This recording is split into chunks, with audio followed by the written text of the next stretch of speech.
경기도에서 시작하는 것들도 정말 강력히 추천드리고 싶거든요. 지방 부서 가실 때는 무조건 교육환경. 수도권은 교통 교육환경 플러스 네, 교통. 네. 하실 수 있을 만큼 대출을 받으세요.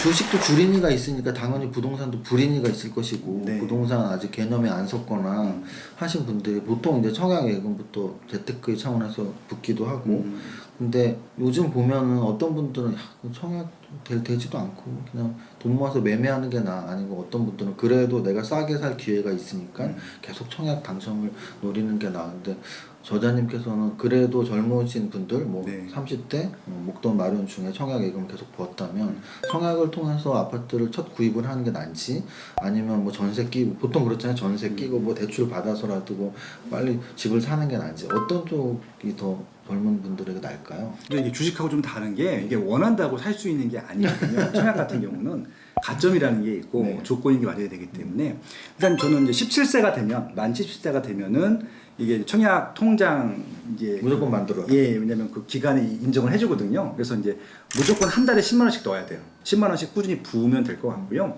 또 세대주가 된 시점부터 보통 본격적인 가점이 시작되기 때문에 나이가 좀 어리신 분들 2030 같은 경우는 정말 인기가 많은 지역들 같은 경우는 청약 가점으로는 당첨되기가 대안물이 거의 어렵죠. 없는 거죠. 네, 그렇기 때문에 이제 가끔 가다가 정부에서 특별 공급을 주는 좀 그런 지역들이 있어요. 그러니까 이번에 3기 신도시 사전 청약을 한다라고 하는데 그런 지역들은 아마 특별 공급을 많이 넣을 것 같아요. 그래서 그런 부분들. 그러니까 결국은 이제 가점이나 특별 공급을 받을 수 없는 분들 같은 경우는 청약 통장은 매월 10만 원씩 넣는 것들은 기본인데 말씀하신 대로 그냥 아파트를 전세를 끼고 사는 투자들을 좀 미리 하실 수도 있는 것 같고요. 돈이 있는 분들은 그냥 사시면 돼요. 제일 좋은 거. 근데 보통 돈이 없기 때문에 청약이나 갭 투자를 하셨다가 나중에 들어가는 방법들을 많이 활용하시는 것들이고요. 주식하시는 분들 같은 경우는 이제 갭 투자 얘기하면 보통 다 부정도 생각하시는데 그런 개념이 아니라 내가 당장 들어갈 수가 없거든요. 지금처럼 또 대출이 안 나오는 경우 같은 경우는 종잣돈이 모일 때까지 사두는 게 좋거든요. 왜냐면 가격이 올라간다라고 확신이 드는 경우는 나중에 사게 되면 돈을 더 많이 써야 되잖아요. 미리 좀 사두는 겁니다. 저는 그 투자라고 보는 게 아니라 그건 좀 실거주 목적이라고 보는 것들이거든요. 그래서 그렇게 활용하시는 것들도 필요할 것 같고 제가 이런 책들을 쓰는 이유 중에 하나가 뭐냐면은 자꾸 특정 입지에만 고집을 하시는 분들이 있으세요. 그렇게 하시지 말라는 말씀을 드려보고 싶은 거예요. 경기도 편이 있잖아요. 네네. 저는 서울이 아무리 좋아도 서울에 들어갈 돈이 없다라고 하면은 경기도에서 시작하는 것들도 정말 강력히 추천드리고 싶거든요. 경기도에서도 올라갈 지역들이 있다 보니까 그래서 이제 그렇게 좀 지역을 좀 왔다 갔다 하시면서 좀 강력하신 시각을 갖게 되면은 아무래도 조금 더 2030 분들도 집을 살 수 있는 확률이 또 높아진다라고 볼 수 있는 것들이죠. 강남을 포기하면요 생각보다 살 곳이 되게 많아요. 네. 그렇죠. 이 네. 땅 크기로 보면 전국의 강남은 정말 무슨 몇백 분의 1의 크기일 텐데 그러니까 강남에 살 수 있는 분들이 지금 딱 50만 명이에요. 50만 명인데 5천만 명 기준으로 네. 100분의 1이니까 네, 그러니까 지금 근데 꼭 강남에 살 필요 없거든요. 강남에 살려고 하는 이유는 딱 하나예요. 이 강남구에 일자리가 굉장히 많습니다. 압도적으로 많습니다. 여기도 지금 강남이긴 한데, 그러니까 전국에 226개 시군구가 있어요. 그 중에서 절대적인 숫자로 일자리 숫자가 제일 많습니다. 강남구 인구가 50만 명인데 일로 출퇴근하시는 분들이 75만 명이에요. 그러다 보니까 비싼 거거든요. 그렇게 지금 거주 인구랑 일자리 숫자가 완전히 역전되는 경우는 강남구밖에 없어요. 그러다 보니까 강남구가 비싼 거라서 그러면은 굳이 강남구에 출퇴근하기 위해서라고 하면은 강남구에 안 살아도 되는 거잖아요. 강남과 좀 그나마 가까운 곳 예, 교통편한 그러니까 서초구, 송파구가 그래서 비싼 거고요. 가까우니까. 근데 그것도 비싸잖아요. 그러면 교통망으로 조금 한 30분이나 1시간 내에 출퇴근할 수 있다라고 하면은 경기도나 인천도 괜찮은 입지가 되거든요. 그렇게 좀 입지를 좀 넓혀보자라고 말씀을 드리는 거죠. 그래서 아주 그냥 진행이 쫙 잘 됐습니다. 왜냐하면 서울편 하고 나서 제가 경기편을 바로 이제 설명해야지 했는데 이미 이제 맛배기를 말씀해 주셨네요 벌써. 네. 네, 서울편이 8개의 구가 있었다면 경기편은 6개의 시가 있습니다. 의정부시, 구리시, 안양시, 광주시, 화성시, 평택시. 여기 광주시는 경기도 광주죠. 그래서 이렇게 6개가 있는데 역시 아까 서울시에 강남구가 없듯이 이 6개 시에는 뭐 궁금해하실 만한 뭐 용인이나 성남, 뭐 이런 건 없어요. 왜냐하면 아까 말씀드린 똑같은 논리죠. 예전 그때 책에 있었던 수도권 알짜 부동산 답사기에 네. 총 이제 18개 네. 지역이 있어요. 그러니까 이제 그 수도권 알짜 부동산 답사기에다가 경기도에서 좀 잘 나가는 네, 지역들, 네. 소위 말해서 빅4라고 하는데 제일 비싼 지역이 과천입니다.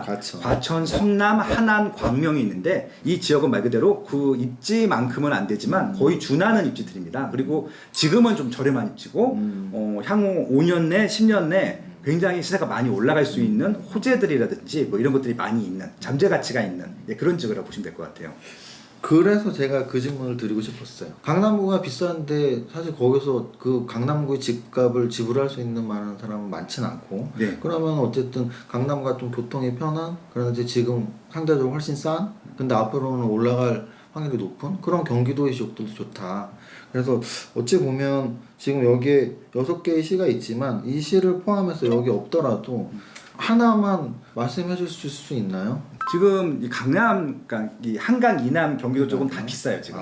솔직히 지금 제가 말씀드린 빅4는 다 경기도 이남 지역이고요. 경기도 북부 지역 중에서 북부 이 책에 안 나온 지역 중에서는 고양시가 제일 유명하죠. 고양시. 예, 서울에 바로 붙어 있고요. 고양시 일산 바로 옆에 지금 있습니다. 고양시가 3개 구로 되어 있습니다. 네. 덕양구가 있고 일산 서구, 일산 동구가 있는데 우리가 알고 있는 일산 신도시는 일산 동구랑 일산 서구고요. 네. 거기는 이제 과거에 좋았다가 네. 지금 30년 차 가까이 되다 보니까 25년 차가 넘었거든요. 그게 좀 낡았고 상대적으로 새 아파트들이 지금 굉장히 많이 들어오는 데가 덕양구입니다. 덕양구. 오히려 지금 한동안은 덕양구를 주목해 보시는 게 맞을 것 같아요. 새 아파트도 훨씬 많고 실질적으로 덕양구가 개발 제한 구역이어서 개발을 거의 안 했었거든요. 최근 5년 동안 집중적으로 개발을 해서 우리 서울에도 가깝거든요. 그러다 보니까 서울 분들이 서울로 출퇴근하시기에는 훨씬 더 좋은 입지가 되고 있죠.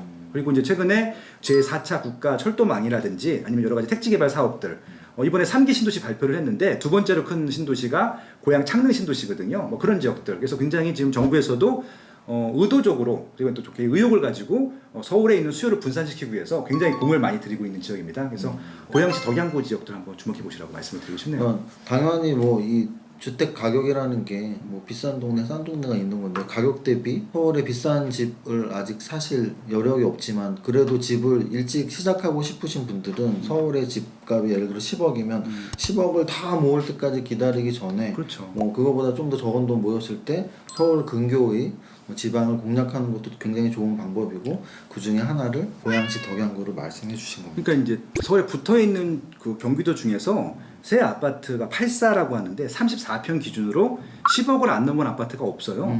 다 지금 15억 전후 경기도도. 어떡하면 좋아. 근데 지금 이 고양시 같은 경우는 10억이 넘은 아파트가 없어요. 새 아파트인데. 네, 그러면 일단은 똑같은 조건인데 여기는 아무리 봐도 상대적으로 저렴해 보이는 건 마찬가지죠. 그렇죠. 그렇게 보이죠. 젊은 친구들 단어로는 가성비가 높죠. 가성비 굉장히 뭐 이런 높죠. 표현입니다. 네, 뭐 맞습니다. 우리가 똑같은 뭐 음식을 먹어도 1인분에 10,000원짜리가 있고 50,000원짜리가 있는데 당연히 50,000원짜리가 더 고급스럽고 맛있겠죠. 하지만 네. 10,000원짜리보다 50,000원짜리가 5배가 좋냐 했을 때 나 10,000원짜리 5번 먹는 게 좋을 것 같은데 뭐 이런 걸 가성비라고 하는데 어찌됐든 서울이 굉장히 비싼 집값보다 가성비 좋은 경기도 지역을 찾는 것도 좋은 방법이다. 재테크의 방법이면서 거주 지역으로서의 주거 지역을 내가 선택하는 방법이고요. 아까 말씀하셨던 것 중에 이제 교통에 대한 이야기 했잖아요. 그래서 뭐 네. 결국은 입지 분석에서 교통이 굉장히 중요하잖아요. 그렇죠. 그래서 그 교통은 근데 지금 우리가 알고 있는 뭐 지하철이 어디가 지나고 경전철이 지나고 지금 알고 있는 게 있고 앞으로 예정이 되어 있는 게 있고 뭐 이렇잖아요. 그래서 네. 우리가 앞으로 예정되어 있는 이런 교통 호재가 좀 부각되는 지역은 어디가 있을까요? 경기도 지역에서? 일단은 이제 일자리가 제일 중요합니다. 일자리. 그러니까 이제 제일 중요한 게 일자리고요. 근데 일자리가 중요한 곳은 이게 고정이 돼 있잖아요. 옮길 수가 없기 때문에 보통 일자리랑 연결된 교통망이 개통이 되는 지역들을 보통 말씀하신 미래 가치가 있는 교통망이 있는 지역이라고 보시면 될 것 같아요. 일단 서울에 메인 일자리가 3군데가 있어요. 네. 강남권이 있고요. 강남. 종로구 중구가 있고 종로. 여의도가 있어요. 여의도. 여기는 진짜 굉장히 일자리가 많습니다. 그래서 이제 이 지역과 연결되는 교통망 입지를 찾으면 좋을 것 같고요. 제일 좋은 거는 이제 강남국에 되겠죠. 9호선 라인이 있어요. 그러니까 서울이 9개 노선이 있거든요. 1호선부터 9호선까지.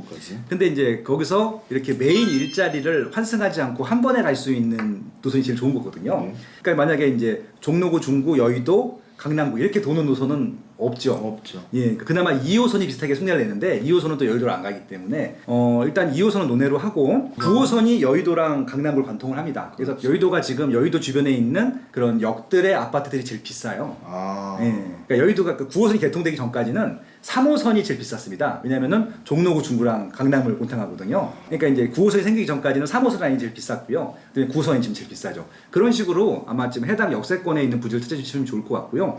중요한 것은 이렇게 9호선이 개통된 지도 이미 10년이 넘었거든요. 그렇죠. 그러다 보니까 9호선이 이미 가치가 다 반영이 돼 있다 보니까 새로 생길 역들을 찾아보는 앞으로. 거죠. 예. 그러니까 지금 다행히 짓고 있는 노선들이 2025년도 전후 되면은 개통된 게 꽤 많아요. 네. 그래서 지금 이제 GTX A가 일단 있고요. 네. GTX A는 A. 강남 삼성역을 관통을 하는데 A는 삼성역. 네, 북쪽으로는 파주 운정에서 출발을 하고요. 파주. 남쪽에서는 이제 화성 동탄이 종점입니다. 화성 동탄. 그렇기 때문에 화성 동탄에서 파주 운정에 그 GTX A 노선이 생기는 역들이 있어요. 뭐 킨텍스 일산의 킨텍스역이라든지 그다음에 이제 아까 고양시 덕양구에 있는 대곡역이라는 게 있습니다. 그다음에 은평구에 연신내역이 있고요. 서울역이 있고요. 근데 서울에 있는 건 솔직히 의미가 없어요. 그렇죠. 이미 비싸기 때문에 경기도에 있는 것들. 그래서 이제 지금 뭐 성남에 또 하나 생기고요. 그리고 바로 이제 화성으로 가는 것들이거든요. 그 역 주변에 정말 도보권이다. 내지는 한 번 정도 하성할 수 있는데 이용할 수 있다. 그런 입지들은 지금은 아직 저렴할 거예요. 아직 개통이 된 것이 아니기 때문에 그런 것들을 미리 선점할 필요는 있는 거죠. 그러니까 파주 운정도 굉장히 좋은 것 같고요.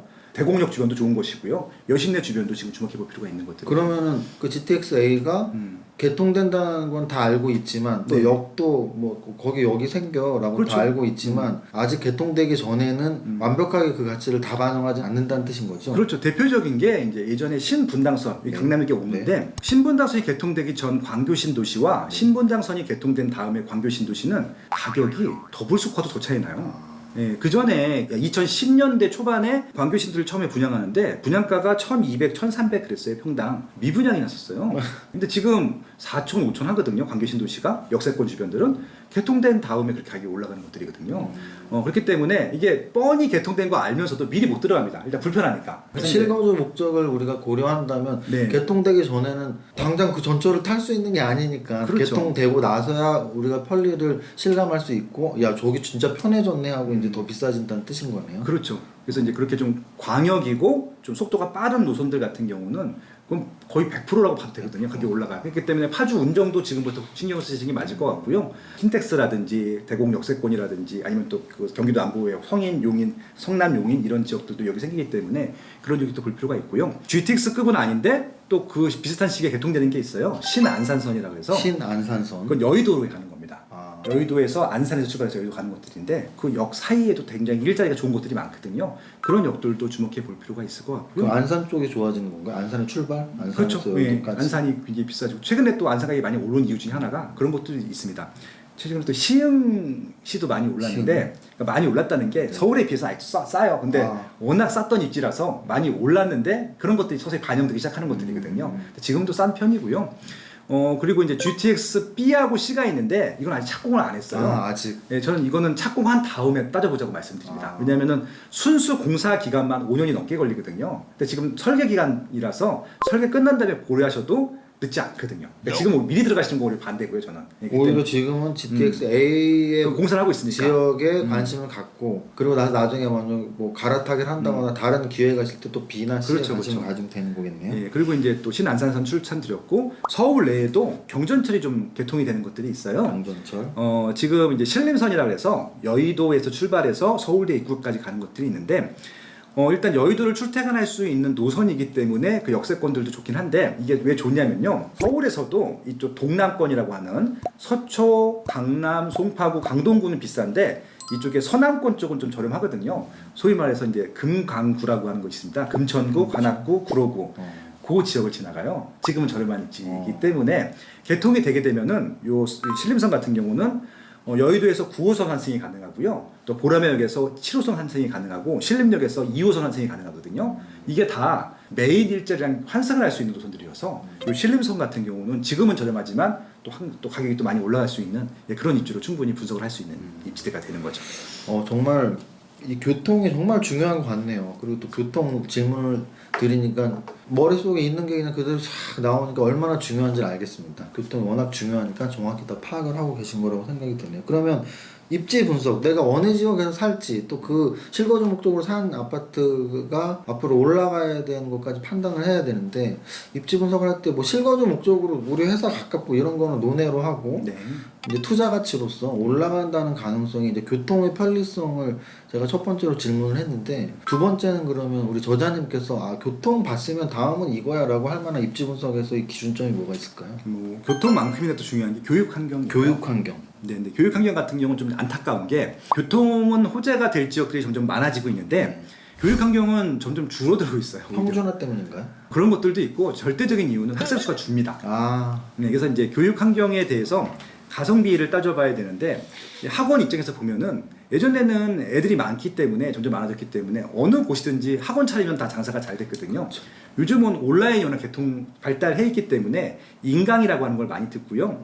그래서 오프라인 학원과끼리 또 뭉쳐 있는 데들은 그래도 명맥을 유지하는데 띄엄띄엄 있는 것들은 사람들이 안 가거든요. 이게 규모의 경제 때문에. 그러다 보니까 과거에는 이런 신규 아파트가 많이 생기게 되면 그 옆에 학원가들이 생겨서 좋았는데 지금은 그렇게 안 생겨요. 그러다 보니까 기존의 학원가들이 점점 똘똘 뭉치기 시작한 겁니다. 그러니까 지금 대표적인 3대 학원가가 대치동, 중계동, 목동은 지금도 비싸요. 원래 비쌌고 한 번도 싼 적이 없었는데 이 지역들은 더 비싸질 거예요. 왜냐하면 다른 지역은 학원 그 프리미엄이 없기 때문에 학원가를 찾는 분들은 이리로 더 갈 거거든요. 그러면은 우리가 뭐 집값 비싼데 하면 당연히 강남구 대치동 제일 비싼 거 알고 양천구 목동도 엄청 비싼 거 아는데, 지금 3대 학원가 중에 중계동 쪽도 집값이 강북에서 엄청 비싼가요? 엄청 쌌었죠. 근데 지금 최근에 많이 올랐습니다. 그게 이제 그 학원이 반영된 그런 거네요. 거죠. 심지어는 중계고동 같은 경우는 아파트가 낡았어요. 20년 차가 넘었는데도 방법이 없어요. 그러니까 목동은 그래도 좀 재건축 이슈가 있기 때문에 그것 때문에 올라가기도 했지만 중계동은 아직 재건축 이슈도 없거든요. 그러니까 지금 그쪽 가지 않으면은 그쪽에 있는 학원가나 학교를 갈 수 없기 때문에. 근데 이거 교육 환경 같은 경우는요, 서울뿐만이 아니라 전국에 있는 베이스로 분석할 때 제일 중요합니다. 왜냐면은 교통 편리성은 솔직히 말씀드리면 서울을 중심으로 한 수도권에서만 이게 유효한 거고요. 지방은 교통 편리성이 중요하지 않아요. 왜냐면 일자리가 한정이 돼 있거든요. 지방은 거의 99.9%를 교육 환경 갖고만 따지셔도 충분합니다. 교육이 제일 중요한 거네요. 그렇죠. 그러니까 지방은 비싼 데가 딱 정해져 있습니다. 학원 갑니다, 무조건. 그러니까 지금 전국에 226개 시군구가 있다고 말씀드렸는데 서울 수도권, 그러니까 서울, 경기 제외하고 지방에서 제일 비싼 곳이 인구만 놓고 보면은 부산이어야 되거든요. 그게 아니라 대구 수성구가 제일 비싼 거예요. 근데 그 이유가 학원 때문에. 그렇죠. 그러니까 부산 같은 경우는 다 퍼져 있어요. 그러니까 동부상권에 해운대구, 수영구, 남구, 금정구 뭐 이렇게 좋은 학교들이 다 퍼져 있고 학원가도 퍼져 있는데 대구 가면 수성구에 다 몰려 있어요. 학교랑 학원가가 30개 정도 상위 학교를 뽑아요. 매년 학원가에서 어떤 순위로 뽑냐면은 서울대를 많이 보내고 서울대 아니면은 의대를 많이 보내는 학교들을 많이 뽑는데 이 전국의 30개 학교 중에서 7개가 수성구에 있는 학교예요. 그러면 끝난 거잖아요. 서울에 있는 것보다 비중이 높은 거예요. 그러네요. 그러다 보니까 대구 수성구에 살게 되면은 그런 교육 프리미엄을 누릴 수 있기 때문에 가격이 비싼 거죠. 지금 대구 수성구에는 뭐 12억, 15억짜리 아파트도 꽤 많아요. 이제 지방은 10억짜리 아파트가 없었거든요. 지금은 많아졌어요. 그렇게 그런 것들이죠. 마찬가지로 대전 가면은 서구 둔산동이라는 입지가 있습니다. 거기는 둔산동이라는 브랜드 붙이면은 교육 환경. 그러니까 이게 둔산동이 아닌데 둔산 지구라고 이렇게 뚱쳐가지고 아파트 분양할 때 둔산 아파트라고 붙죠. 행정 그렇게. 그만큼 교육 프리미엄이 높은 데가 서구 둔산동이고요. 대전 같은 경우는, 광주 같은 경우는 이제 남구 봉선동이라는 거. 봉선동만 들어가면 비쌉니다. 교육 환경이 거기도 좋아서. 역시 학원. 울산 같은 경우는 울산 남구. 다른 지역들은 다 중공업 공장 부지인데 남구는 중공업 공장 부지가 아니라 말 그대로 학원만 있어요. 그러니까 울산 남구가 월등히 비싸죠. 다른 지역들보다 또 2배 이상 비싸거든요. 지방 분석하실 때는 무조건 교육 환경. 무조건. 네. 수도권은 교육 환경 플러스 교통. 네. 너무 재밌는데요.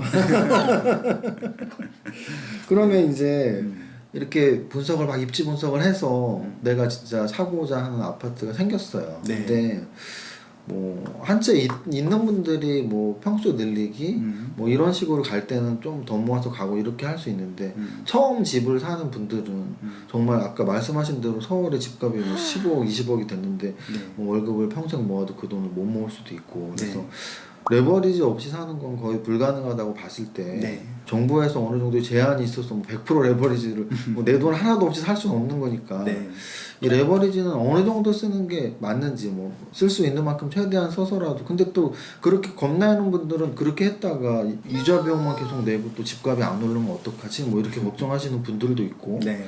그래서 레버리지를 쓸 때는 가장 좀 조심해야 될 건 뭘까요? 또는 레버리지를 쓰는 게 좋다 나쁘다 해서 저는 아까 말씀을 하셨으니까 저도 공감 표시를 한다면 저는 레버리지는 집 살 때는 안 쓰면 뭐 집을 못 산다고 보는 사람이거든요. 근데 그럼에도 불구하고 레버리지 쓸 때 좀 주의할 점이나 생각을 꼭 해야 될 건 뭐가 있을까요? 그러니까 이게 좀 시기마다 좀 그 레버리지에 대한 생각들이 좀 네. 다를 수밖에 없는데 근데 결과부터 좀 네네. 화끈하게 말씀을 네. 시작을 할게요. 하실 수 있을 만큼 네. 대출을 받으세요. 영끌 B2 다 네, 해야 네, 된다. 하셔야 됩니다. 근데 지금 하실 수 있는 양금이 40%예요. 제한이 많이 돼 네, 있으니까. 그러니까 60% 현찰이 있어야 되잖아요. 근데 40%로 풀로 받아서 부족하실 거예요.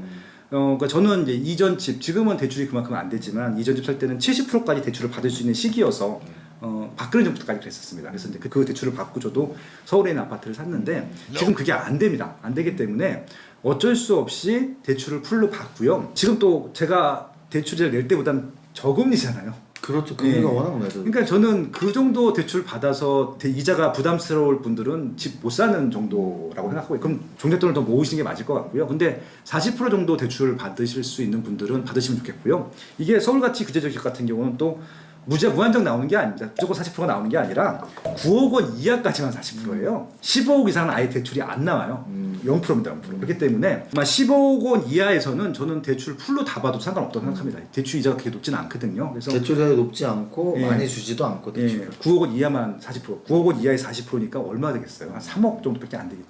그 정도 감당 못 하실 거고 그러면 한 달에 몇십만 원이에요. 그 정도 감당 못 하실 거면 집 사시면 안 되죠. 예. 근데 대부분 지금 대출 받고 이자를 내실 능력이 되시는데 대출이 안 나오는 게 문제지 대출 때문에 뭐 집을 못 산다고 하는 것은 말이 안 된다고 생각하고 있거든요. 그래서 저는 이렇게 제안을 드리고 싶어요. 나라에서 제안하는 대출 풀로 다 받으시고요. 그래봤자 40%, 많아봤자 50%. 저 비규제 지역 같은 경우는 70%까지 나오는데 좀 제가 저희 수도권에는 비규제 지역이 없어요. 예, 그럼 제가 논할 뭐 가치는 없을 것 같고요. 그리고 좋은 회사 다니시면 회사에서도 빌려주거든요. 좀 그것도 받으시라고 해요. 그걸로 주식 투자하시는 분들 굉장히 많으시거든요. 이번에 비트코인도 많이 투자하신 걸로 알고 있는데 하셔도 되는데 조금 이제 내 집 마련부터 하시고 하시면 더 좋겠다는 좀 제안을 드리고 싶은 거죠. 종잣돈이 없으니까 뭐 투자해서 돈 벌어서 종잣돈을 마련해서 집을 사야 되는 거 아니냐 그렇게 하셔도 되는데 저는 집부터 사시는 게 맞을 것 같아요. 그래야 좀 투자도 훨씬 잘하시는 분들을 많이 봤기 때문에 그리고 저는 부모님들한테 도움 받으시라고 말씀도 드려요. 예. 그리고 이제 물론 이제 처음에 이제 신혼 나올 때 전세 자금을 보통 마련해 주시죠. 그거 베이스로 시작을 하는데 결혼식 할 때 쓰는 비용들 있잖아요. 네. 여자 쪽에서 쓰는 비용들 그거 쓰지 마시고 양가 다 모아서 그거 아껴서 네, 집부터 네. 사라 무조건. 네, 그냥 그렇게 말씀을 드리고 싶어요. 네, 저는 신혼 때도 전세 가지 말고 월세 가지 말고 집부터 사라고 말씀을 드리거든요. 왜냐면 그 공짜로 돈을 좀 많이 이렇게 받을 수 있는 시기는 그때밖에 없기 때문에 그렇게 좀 활용하셨으면 좋겠다라는 말씀을 드리고 싶고요. 그래도 강남이 안 될 거예요. 그러니까 강남 들어가지 마시고 가능한 한 내 경제적으로 제일 비싼 거 대출을 최대한 많이 받아서. 그러니까 예를 들어서 저 밑에 뭐 연천 저 위에 연천군보다는 파주보다는 고양시 이런 식으로 조금 더 자기 능력보다 조금 더 무리해서 가라고 말씀을 드리거든요. 보통 통상적으로 한번 집을 사면요 한 10.7년 정도 거주해요. 10년. 그러면은 지금 수준에 맞는 집을 사는 것이 아니라 향후 한 6년 차, 7년 차 정도 될 때쯤 수준에 맞추시면 될 것 같아요. 지금은 무리지만 6년 차 후에는 이 정도. 그러면 정말 열심히 삽니다. 아껴 쓰고요. 저축하고 웬만하면 부담스러우면 또 대출 갚기도 하고. 그렇게 오히려 생활을 조금 더 쪼들이더라도 열심히 사는 것들이 맞지 지금 뭐 레버리지를 신경 쓸 지금 타이밍은 아닌 것 같습니다. 그러니까 예를 들어서 이제 예전처럼 70%, 80% 대출 나온다고 하면 그때는 제가 조언을 드릴 수 있는데 지금은 40%밖에 안 나오는 시장에서 뭐 레버리지를 이거 논의할 필요가 뭐 있습니까? 플러스 알파를 더 만드세요. 빚을. 예, 그렇게 좀 제안을 드리고 싶네요. 네. 자 그러면